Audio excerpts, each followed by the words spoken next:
kosong dan dari kesehatan. Baik, saya dilanjutkan. Ya, nanti akan saya mulai kemudian dilanjutkan oleh Bu Santi. Untuk pertanyaan yang pertama, selama ini terkait dengan keadaan di sekolah, Pak Supar sebagai pimpinan tentunya banyak sekali menghadapi permasalahan, kasus-kasus, dan pasti itu setiap hari, apalagi di sebuah lembaga tentunya menghadapi dari guru, dari murid, pasti banyak permasalahan. Nah, yang ingin saya tanyakan kepada Pak di sini, ketika Bapak dihadapkan dengan suatu kasus yang berbentuk dilema etika ataupun bujukan moral, bagaimanakah Bapak mengidentifikasi apakah itu termasuk dilema etika atau bujukan moral?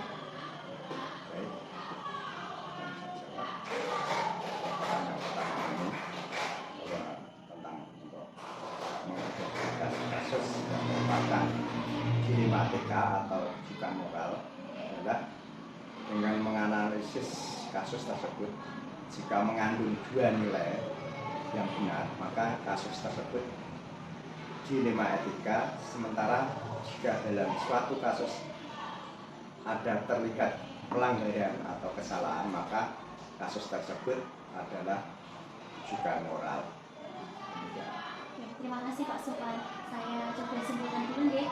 Jadi menurut Bapak ketika ada problem, ada masalah, di situ ada dua nilai kebenaran, berarti itu akan jadi sebuah dilema etika. Kemudian ketika memang kasus tersebut itu mengandung unsur kesalahan, maka sudah otomatis itu bujukan moral. Oke. Lanjut untuk pertanyaan selanjutnya. Selama ini ketika Pak Supar mengalami kasus-kasus terutama yang dilema etika, ada dua nilai yang benar, bagaimanakah langkah Bapak, kemudian bagaimana Bapak menjalankan dalam pengambilan keputusan tersebut? Baik, untuk mengenai pengambilan keputusan sekolah ketika ada dua kepentingan yang sama-sama benar, maka saya akan mengidentifikasi dua nilai tersebut. Kemudian untuk mencari tahu siapa saja yang terlibat dalam kasus tersebut, kemudian memilih keputusan yang paling bermanfaat terutama untuk murid. Jika saya rasa masih ada yang mengganjal, maka saya akan bermusyawarah dengan guru senior dan merefleksi bersama apakah keputusan tersebut benar-benar sudah bijak dan memberi manfaat untuk seluruh warga sekolah. Ya, terima kasih Bapak. Jadi di sini memang ada nilai kebijakan ya Bapak ya, ketika panjenengan terutama Bapak memutuskan suatu peristiwa ketika ada dilema etika.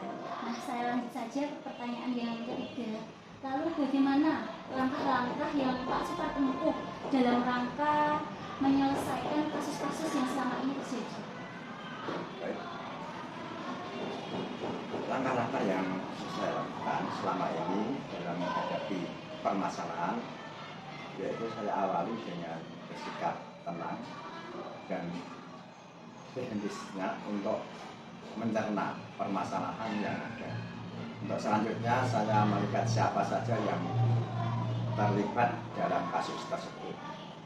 Jika kasus tersebut melibatkan individu, saya akan memanggil yang bersangkutan untuk mendiskusikan bersama mencari solusi. Namun apabila berkaitan dengan kelompok besar, maka saya akan bermusyawarah dengan seluruh dewan guru. Dalam mengambil keputusan, tentunya saya meminta kebaikan bersama, berpihak pada murid serta melaksanakan keputusan dengan penuh tanggung jawab. Terima kasih.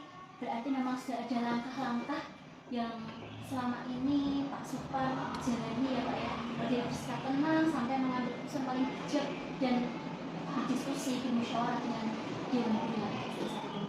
Nah, pertanyaan terakhir dari saya nanti akan dilanjutkan oleh Bu Santi. Selama ini ketika Pak Supar mengambil keputusannya, apa sih yang Bapak anggap efektif dalam pengambilan keputusan, terutama dalam kasus-kasus dilema etika? Suatu keputusan yang efektif ketika dimusyawarahkan, disetujui serta dijalankan dengan penuh tanggung jawab.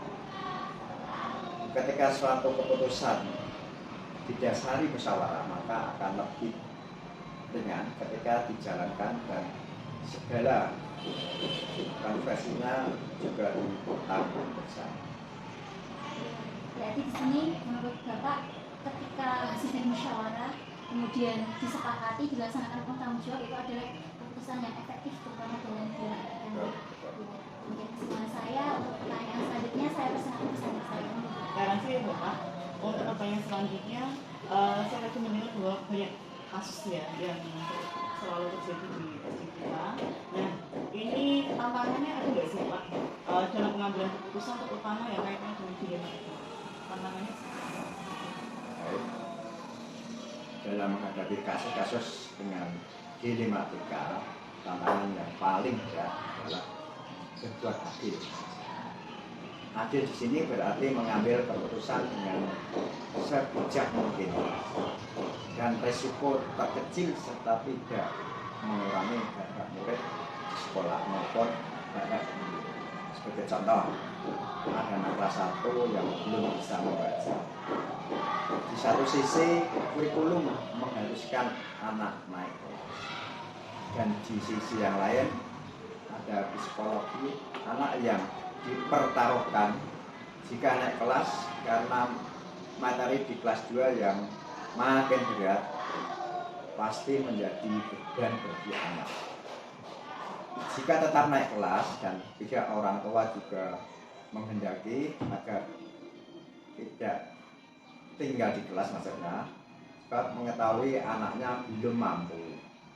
Dua hal tersebut mengandung dua nilai yang benar, yaitu kebenaran sesuai aturan dan keadilan bagi si anak.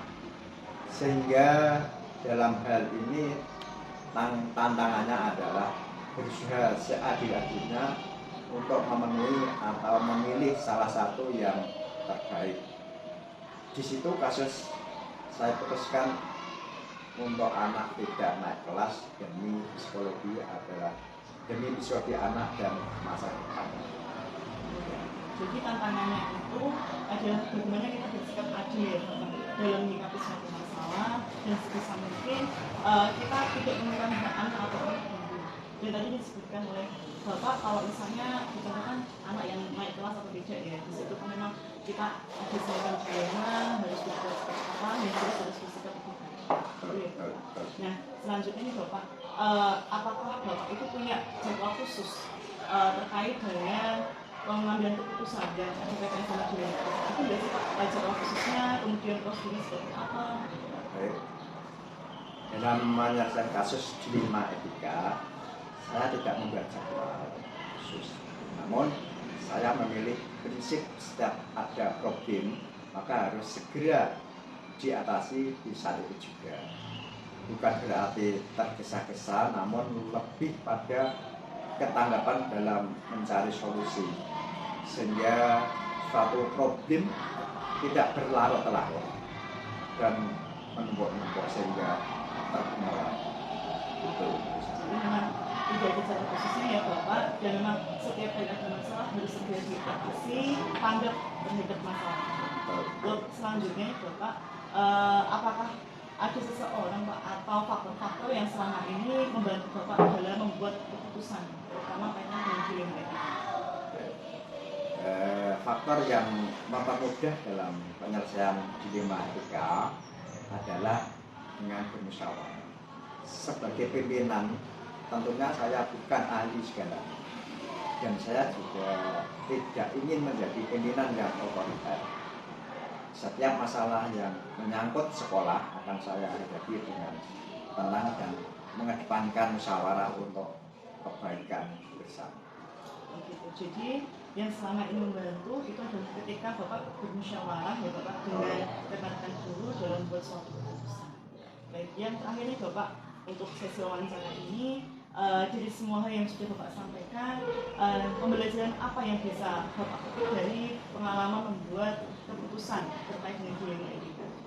Baik, untuk pembelajaran yang bisa saya petik dari pengalaman mengambil keputusan dilema etika adalah saya bahkan mampu menyenangkan hati semua orang. dalam membuat semua keputusan harus berdasar kepentingan yang lebih urgen dan berpihak pada murid serta kemajuan sekolah. Dengan bersikap tenang, merespon positif, bermusyawarah, maka masalah pasti bisa diurai dan mencarikan solusi yang lebih Jadi saya simpulkan ya Pak, untuk yang terakhir itu pembelajaran yang bisa diambil itu bahwa kita tidak akan mampu mengenal semua orang dan sebisa mungkin membuat keputusan dengan pertimbangan mana yang lebih urgent harus dipindah pada murid seperti itu ya Pak. Baik Bapak, terima kasih banyak. Ini sudah sesi terakhir, sudah selesai kita wawancara. Terima kasih sekali karena kami sangat terganggu. Di sini selain kami juga bisa mengerjakan tugas guru penggerak, kami juga dapat ilmu baru bagaimana sih praktek di lapangan dalam membuat suatu keputusan yang bijak. Begitu Bapak. Dan mohon maaf ini sudah mengganggu waktu Bapak yang tadi. Begitu. Jadi kami ya terima kasih. Sama-sama dan dicatatkan. Jadi sekaligus bergerak, bisa kerja dengan lancar, bisa memperoleh pengetahuan ilmu yang bermanfaat untuk diri sendiri dan untuk anak didik semua. Terima kasih. Alhamdulillah acara wawancara podcast ini berjalan dengan lancar. Saya ucapkan terima kasih Pak Sekar, saya sudah sering merepotkan, dan terima kasih untuk ilmu yang bermanfaat untuk kami. Selanjutnya kita tutup dengan bacaan hamdalah ya. Alhamdulillahirobbilalamin. Wassalamualaikum warahmatullahi wabarakatuh. Waalaikumsalam.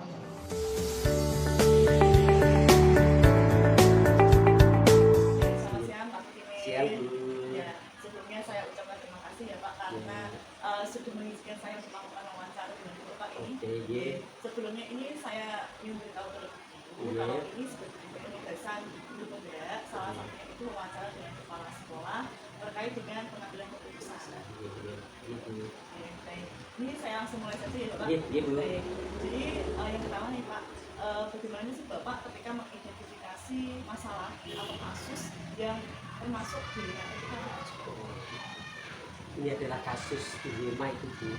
Ini adalah masalah yang rawan karena di mana kasus ini kan sama-sama benar gitu Bu. Untuk mengambil keputusan itu kita harus bertindak sangat bijaksana karena nanti mengakibatkan kegiatan yang sangat fatal. Untuk itu kita harus sangat berhati-hati.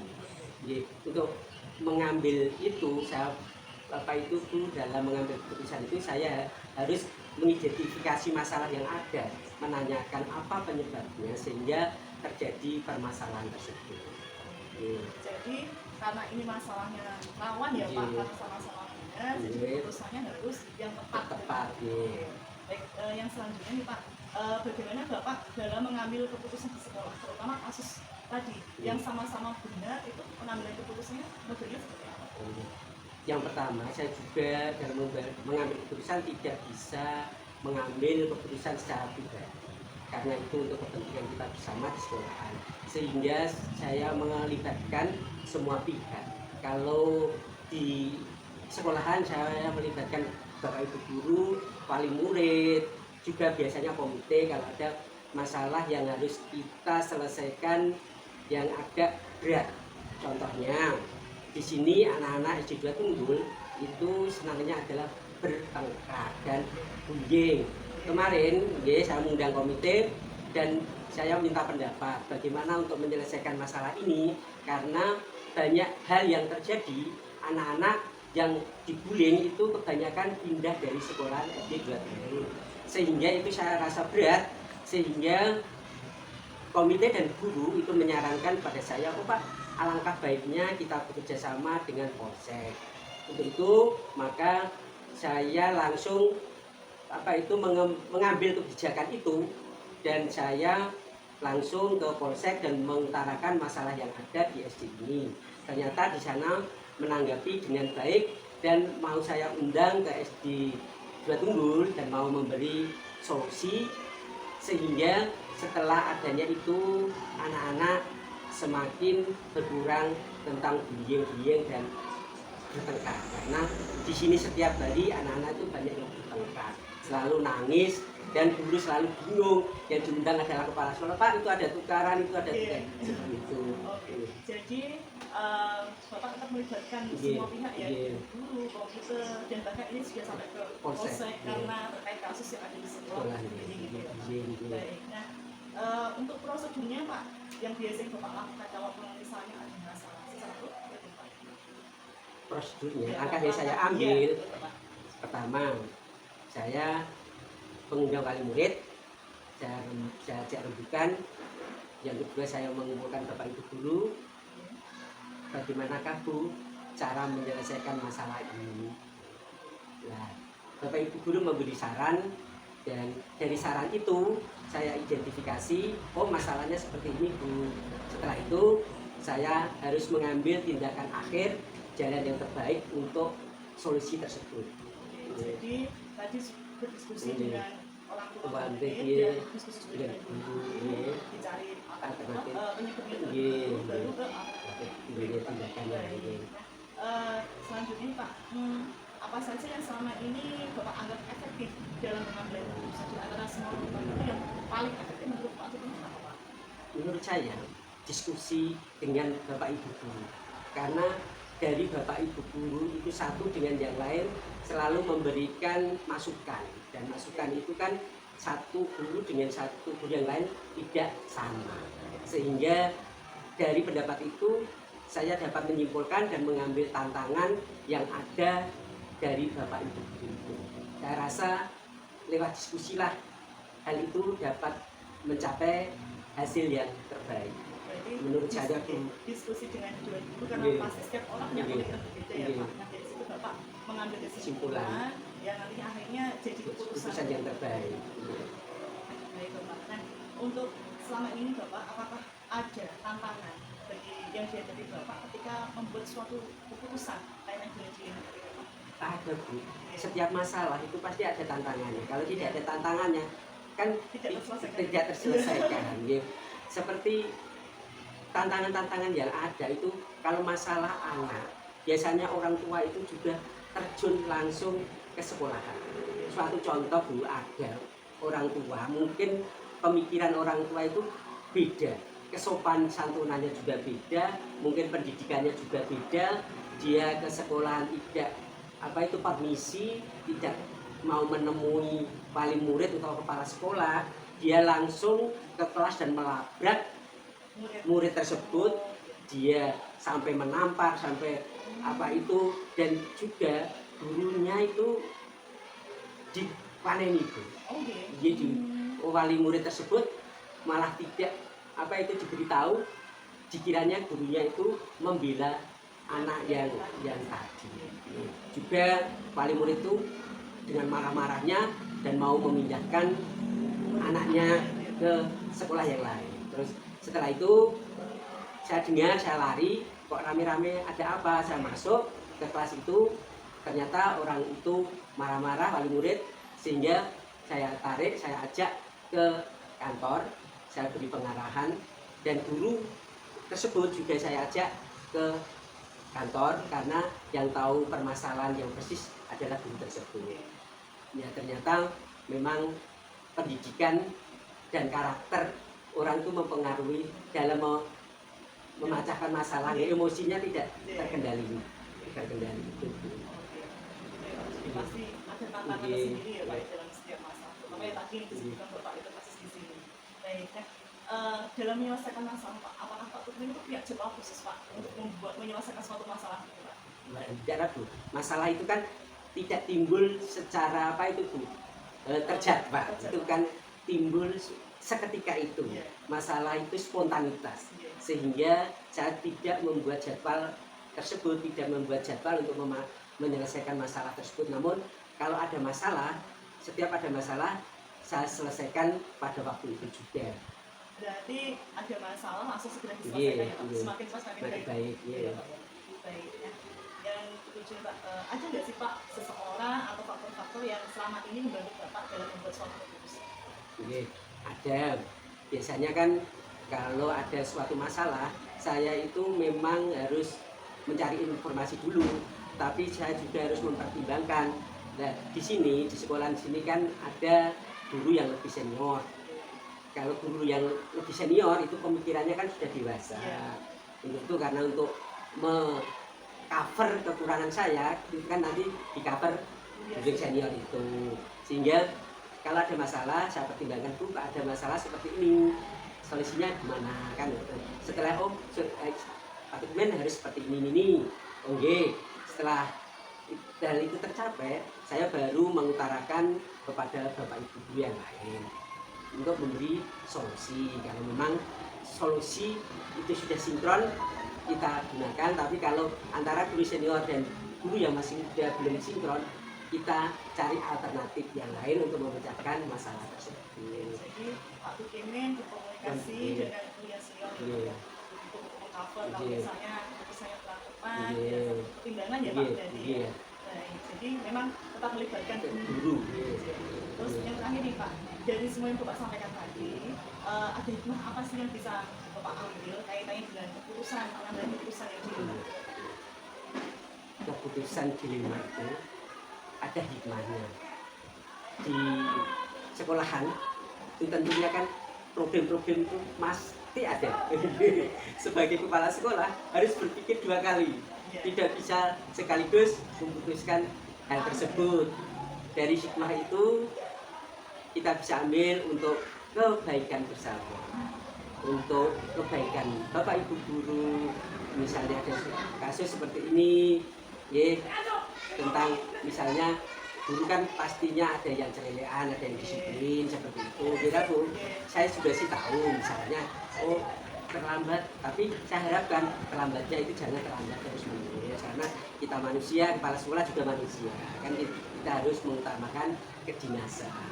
Nah, dari hikmah itu setelah kita bicarakan, kedisiplinan juga meningkat, bapak ibu guru kedisiplinan juga ada ya. Terus misalnya di sini kalau guru muda biasanya itu kan selama ini aku ya, saya kepala sekolah tidak apa itu tidak jujur lagi loh.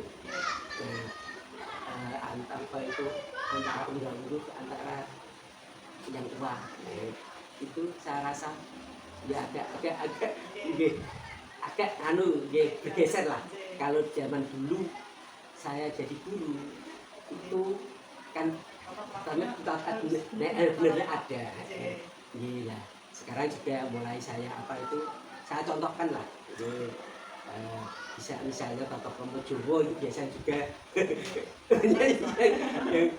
Pasti saya kalau ada yang ngomong Pak ini langsung tak saut. Itu tujuan saya bukan merendahkan dia, bukan. Tujuan saya adalah untuk membenarkan. Ini loh yang benar. Kalau berbicara dengan bahasa saja, dengan undang-undang seperti ini, itu hikmah. Di itu ada peningkatan juga untuk kegiatan siswa kelas 1 misalnya, yang tadi ada anak kan dalam kurikulum Merdeka katanya kan tidak boleh meninggalkan siswanya, harus naik walaupun tidak bisa membaca. Itu juga baca juga dilema. Ya Bu. Nah, setelah itu untuk mengatasi hal tersebut saya juga berkonsultasi dengan guru kelas rendah. Bu, setelah pembelajaran, setelah pulang, anak-anak harus diberi les biar bisa membaca, karena kalau tidak bisa membaca nanti tidak naik kelas, itu merupakan dilema. Dari situ juga hikmahnya anak-anak sekarang sudah bisa membaca. Gitu Bu. Jadi banyak sekali yang pengambilan keputusan itu dari kedisiplinan guru, dari pendidikan, kemudian dirinya juga pulang, dan anak-anak yang memang seperti anak kelas 1 tadi disebutkan yang belum bisa membaca sekarang malah bisa membaca semua. Jadi memang setiap keputusan itu pasti ada hasil dan hikmahnya. Begitu saja Bapak untuk wawancara pagi ini. Saya ucapkan terima kasih banyak karena sudah membantu saya dalam mengerjakan tugas ini ya Bapak.